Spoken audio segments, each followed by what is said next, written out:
सरकार तक आखिर बात कैसे पहुंचेगी? उनको जवाब तो देना पड़ेगा। सरकार अगर इस पर उतारू होती है कि गिरफ्तारी करने पर भी आ जाती है, फैक्ट्स हमारे साइड में है, लॉज हमारे साइड में है, कि मेन स्ट्रीम मीडिया आप लोगों को नहीं दिखा रही है। लोग यहाँ पे गोदी मीडिया गो बैक, गोदी मीडिया गो बैक बोल के उनको भगा रहे हैं। क्या कहेंगे, आंदोलन बहुत लंबा जाएगा? क्योंकि लग नहीं रहा है कि सरकार ऐसा सुनने वाली है। ये एक बैटल है, battle can be one quickly, but जो वॉर है वो लंबा है।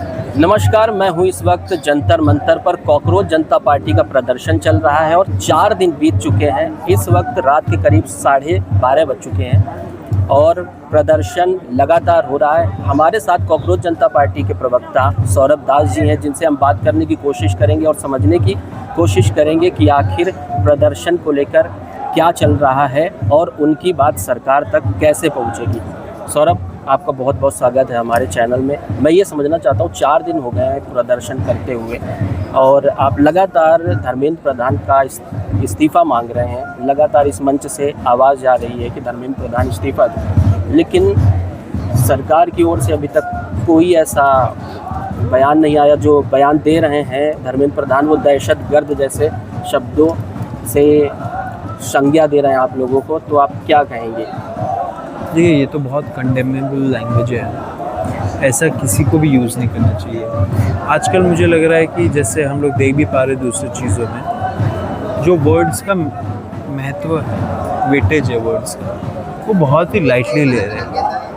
एंड किसी मिनिस्टर का जो position of responsibility, position of power में है, एक पूरे पॉपुलेशन को 65% यूथ को टेररिस्ट बोल देना, आई थिंक उनको तो तुरंत से सैक कर देना चाहिए। अब तो हमें उनको सैक करने का डिमांड करना चाहिए मोर देन रेजिग्नेशन, क्योंकि रेजिग्नेशन जैसा उनका मॉरल रिस्पॉन्सिबिलिटी का हाव भाव एंड वो जो अंडरस्टैंडिंग, रिस्पॉन्सिबलनेस, वो सब कुछ भी नहीं दिख रहा है। मैंने यह देखा बहुत दूर दूर से युवा आए हुए हैं। कोई चूरू राजस्थान से आया है, कोई फरीदाबाद से आया है, बिहार तक के युवा यहाँ पर मौजूद हैं। लेकिन सरकार तक आखिर बात कैसे पहुँचेगी? क्योंकि मैंने कुछ चीज़ें यहाँ पर मिसिंग देखी, जैसे कि किसान आंदोलन था तो वहाँ पर लगातार 5 लोगों की टीम सरकार तक जा रही थी, उन तक बात पहुँच रही थी। लेकिन इस आंदोलन को एक तरह से इग्नोर किया जा रहा है। ना तो मेन स्ट्रीम मीडिया दिखा रही है और ना ही सरकार की ओर से या विपक्ष की ओर से भी आवाज़ उठाई जा रही कि देश के युवा जंतर मंतर पर बैठे हैं। तो आखिर कैसे सरकार तक आवाज़ जाएगी और इस आंदोलन को कैसे आप आगे ले जाएंगे? देखिए, सरकार से अभी जो आवाज़ आई, भले ही घटिया कमेंट किया हो उन्होंने, लेकिन ये जो आवाज़ आई ये इसलिए आई क्योंकि ये मूवमेंट सक्सीड हो रहा है, ये मूवमेंट बड़ा हो रहा है, ये मूवमेंट में यूनिटी बहुत ज़्यादा आ रही है। किसान यूनियंस, खाप पंचायत, जो लोकल सिविल सोसाइटी है, स्टूडेंट ऑर्गेनाइजेशंस हैं, सब लोगों को लेके चल रहे हैं हम लोग। तो इसके वजह से सरकार को कहीं ना कहीं लग रहा है कि टाइम आने वाला है बहुत जल्द जब उनको जवाब तो देना पड़ेगा। एंड अभी ये ऐसा उनके लिए एक संकट बन चुका है, बहुत पॉलिटिकल संकट एंड एक मॉरल संकट, दोनों बन चुका है उनके लिए, जिसके वजह से आप देख रहे हो कि वो अभी एक तरह से फड़फड़ा रहे हैं, ऐसा कमेंट देते हैं। तो ये यूनिटी आ रही है, लोग भी समझ रहे, लोग जागरूक हो रहे, इतने मात्रा में लोग जुड़ रहे हैं, रात को भी बैठे हैं, रात को भी प्रदर्शन चल रहा है वहाँ पे।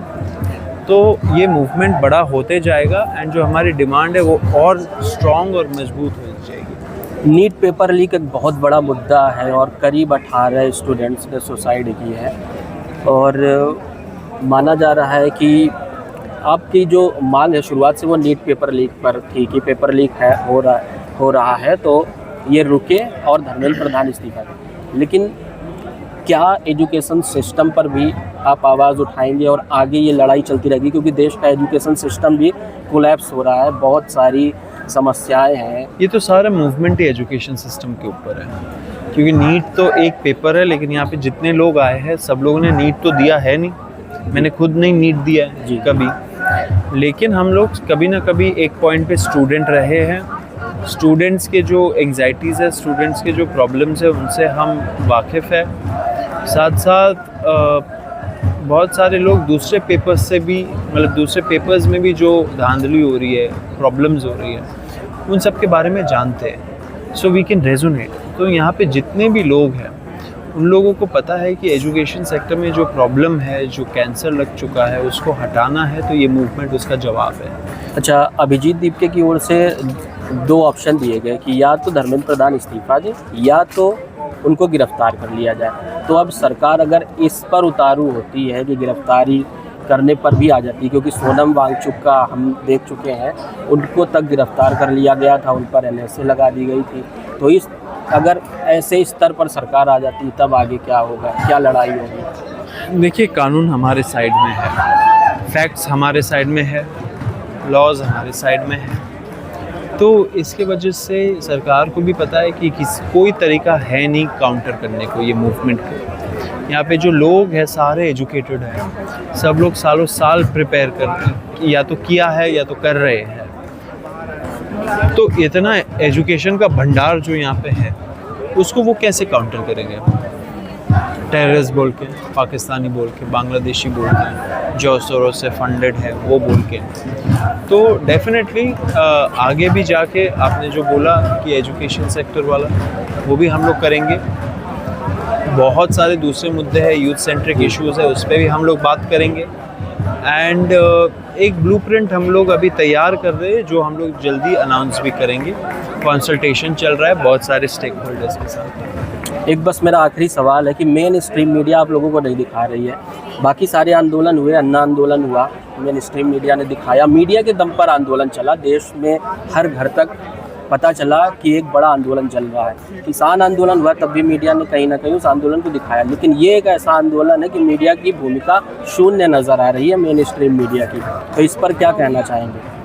तो ये तो रिफ्लेक्टिव है ना हमारे मीडिया का, जो चौथा स्तंभ बोलते हैं, उसका क्या कंडीशन है, वो उसका एग्जाम्पल है ये। क्योंकि देश के राजधानी में, एंड राजधानी का भी जो राजधानी है, न्यू दिल्ली डिस्ट्रिक्ट, जहाँ पे जंतर मंतर लोकेटेड है, न्यू दिल्ली डिस्ट्रिक्ट में इतना बड़ा प्रोटेस्ट हो रहा है, लोग रातों रात सो रहे, वो भी अगर टीवी में नहीं चलाया जाए, इसका मतलब देयर इज सेंसरशिप। कहीं ना कहीं जो रिच बिजनेसमैन जो ओन करते हैं ये मीडिया हाउसेस, उनको भी बोला गया है, उन पे भी दबाव है या एक अंडरस्टैंडिंग है कि वो नहीं दिखाएंगे। तो हमारी जो ओल्ड मेन स्ट्रीम मीडिया है वो तो बिल्कुल ही इंडिपेंडेंट नहीं रही है, इसलिए लोगों का गुस्सा भी यहाँ पे आपको दिखेगा। लोग यहाँ पे गोदी मीडिया गो बैक, गोदी मीडिया गो बैक बोल के उनको भगा रहे हैं, उनको बिल्कुल क्वेश्चंस नहीं पूछने दे रहे, क्योंकि उनको पता है कहीं ना कहीं वो माहौल बिगाड़ते हैं। तो शेम ऑन देम, इससे ज़्यादा हम लोग क्या बोलें? क्या कहेंगे? आंदोलन बहुत लंबा जाएगा, क्योंकि लग नहीं रहा है कि सरकार ऐसा सुनने वाली है, गूंगी बहरी सरकार है। तो ये मेरा बस आखिरी सवाल है, इसका बस जवाब दीजिए कि लंबा आंदोलन जाएगा? और लंबा तो जाएगा आंदोलन, क्योंकि ये जो धर्मेंद्र प्रधान के रेजिग्नेशन है, ये एक बैटल है। Battle can be one quickly, but जो वॉर है वो लंबा है। एक बेटर सिस्टम के लिए, एक अकाउंटेबल सिस्टम, एक ट्रांसपेरेंट फेयर जस्ट सिस्टम के लिए लंबा लड़ाई लड़ना पड़ेगा, संघर्ष करना पड़ेगा, एंड लोग यहाँ पे तैयार है संघर्ष करने के लिए। तो ये थे हमारे साथ सौरभ दास, जिन्होंने बहुत अच्छे से अपनी बातें रखी और कहा कि आंदोलन बहुत लंबा जाएगा, लड़ाई लंबी रहेगी। सौरभ, बहुत बहुत शुक्रिया। थैंक यू दोस्त।